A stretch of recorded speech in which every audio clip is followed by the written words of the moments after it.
លោកហ្សង់ហ្វ្រង់សឺតាន់ប្រកាសប្រាប់ពិភពលោកថាការឈ្លានពានមួយដែលត្រូវបានបដិសេធបដ ாய் អាចក្លាយជាគំរូទៅថ្ងៃក្រោយ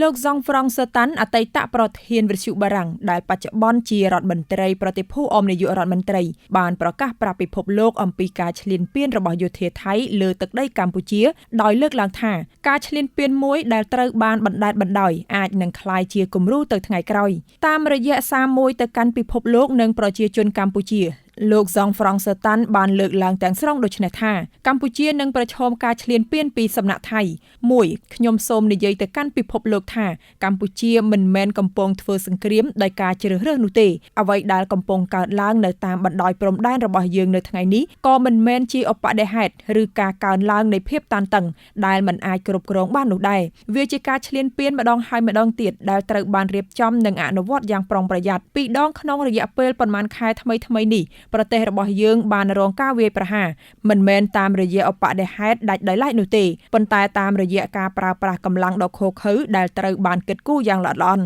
នៅពីក្រោយភាសាសន្តិសុខជាតិការវាយលុកឈ្លានពានយ៉ាងធ្ងន់ធ្ងរត្រូវបានធ្វើឡើងដោយមិនត្រឹមតែវាយប្រហារលើទីតាំងយោធាប៉ុណ្ណោះទេប៉ុន្តែថែមទាំងវាយប្រហារលើជនស៊ីវិលប្រាសាទនិងហេដ្ឋារចនាសម្ព័ន្ធសំខាន់ៗផងដែរនៅពេលការឈ្លានពានតាមជើងគោកបរាជ័យការវាយប្រហារតាមផ្លូវអាកាសត្រូវបានធ្វើឡើងរហូតដល់ចម្ងាយ90គីឡូម៉ែត្រនៅក្នុងទឹកដីកម្ពុជាខ្ញុំសូមនិយាយទៅកាន់ពិភពលោកថាសង្គ្រាមនេះមានភាពមិនស៊ីមេទ្រីយ៉ាងខ្លាំងការប្រឆាំងនឹងយន្តហោះចម្បាំង F-16 និង Gripen កម្ពុជាឈរដោយភាពធន់និងប្រកាន់យកនីតិរដ្ឋប្រឆាំងនឹងការបង្ហាញអំណាចឃោរឃៅកម្ពុជាបានលើកឡើងនៅប្រវត្តិសាស្ត្រសន្ធិសញ្ញាអន្តរជាតិនិងកិច្ចព្រមព្រៀងឈប់បាញ់តែទោះជាមានតុល្យភាពយោធាបែបនេះក៏ដោយក៏ជនឈ្លានពានមិនអាចសម្រេចបាននៅការគ្រប់គ្រងទឹកដីបានយូរអង្វែងឡើយនេះគ្រាន់តែបង្ហាញពីលក្ខណៈពិតនៃការវាយប្រហារទាំងនេះប៉ុណ្ណោះពួកគេលែងនិយាយអំពីការដណ្ដើមទឹកដីទៀតហើយប៉ុន្តែនិយាយអំពីការបំផិតបំភ័យការបិទបាំងការបរាជ័យ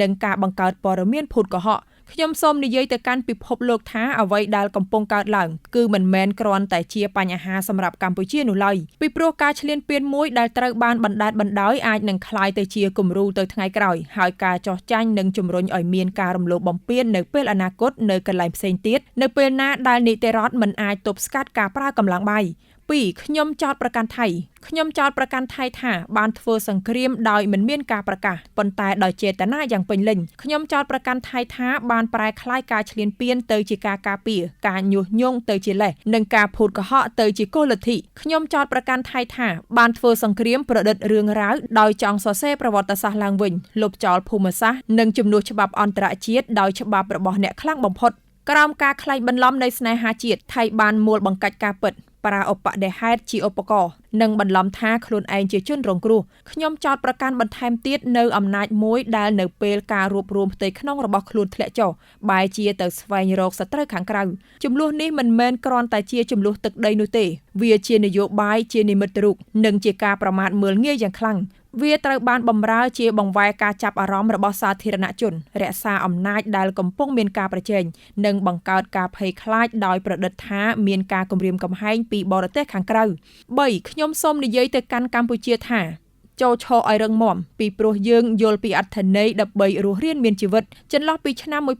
1970ដល់ឆ្នាំ1998ប្រជាជនយើងបានតស៊ូឆ្លងកាត់សង្គ្រាមពីរលើកនិងការប្រឡាយពូជសាសន៍មួយយើងដឹងពីតម្លៃនៃឈាមយើងក៏យល់ពីតម្លៃនៃសាមគ្គីភាពផងដែរសប្តាហ៍ថ្ងៃទាហានរបស់យើងកាន់កាប់ទីតាំងរបស់ពួកគេដោយដឹងយ៉ាងច្បាស់ថានៅពីក្រោយពួកគេមិនត្រឹមតែជាសមរភូមិមុខប៉ុណ្ណោះទេប៉ុន្តែជាប្រជាជាតិទាំងមូលនៅតាមទីក្រុងនិងបណ្ដាភូមិការខ្វះខាតត្រូវបានបំពេញដោយការជួយគ្នាទៅវិញទៅមកសាមគ្គីភាពមិនត្រូវបានប្រកាសជាសាធារណៈទេតែវាមានជីវិតវាជាការពិតបច្ចុប្បន្ននិងនៅរស់រវើកការប្រឈមឲ្យរឹងមាំមិនមែនដើម្បីអំពាវនាវឲ្យមានការស្អប់ខ្ពើមនោះទេវាដើម្បីបដិសេធការលុបបំបាត់ចោលការឈរឲ្យរឹងមាំគឺដើម្បីជឿថាច្បាប់សូម្បីតែនៅពេលដែលត្រូវបានជន់ឈ្លីក៏ដោយក៏តែងតែងើបឡើងវិញម្ដងទៀតការឈរឲ្យរឹងមាំគឺដើម្បីដឹងថាការកុហកមិនស្ថិតស្ថេរឡើយជនឈ្លានពាននឹងដួលរលំព្រោះវាដើរទៅមុខឈរលើមូលដ្ឋាននៃការភូតកុហក ហើយនៅពេលដែលវាដួលរលំសេចក្តីពិតនឹងបង្ហាញខ្លួននៅពីមុខវាកម្ពុជាសូមអំពាវនាវដល់អ្នកដែលតែងតែជឿជាក់លើយុត្តិធម៌សន្តិភាពនិងនីតិរដ្ឋកម្ពុជាអំពាវនាវដល់ប្រជាជាតិកុំបែរមុខចេញការប្រងើយកន្តើយពីការឈ្លានពាននៅថ្ងៃនេះនឹងទុកឲ្យការឈ្លានពានកើតឡើងនៅថ្ងៃស្អែកការដែលអ្នកវាយប្រហារយើងឆ្លើយតបយ៉ាងច្បាស់ថាយើងនឹងមិនបោះបង់ចោលទាំងទឹកដីរបស់យើងសិទ្ធិរបស់យើងឬការចងចាំរបស់យើងឬសេចក្តីថ្លៃថ្នូររបស់យើងដាច់ខាត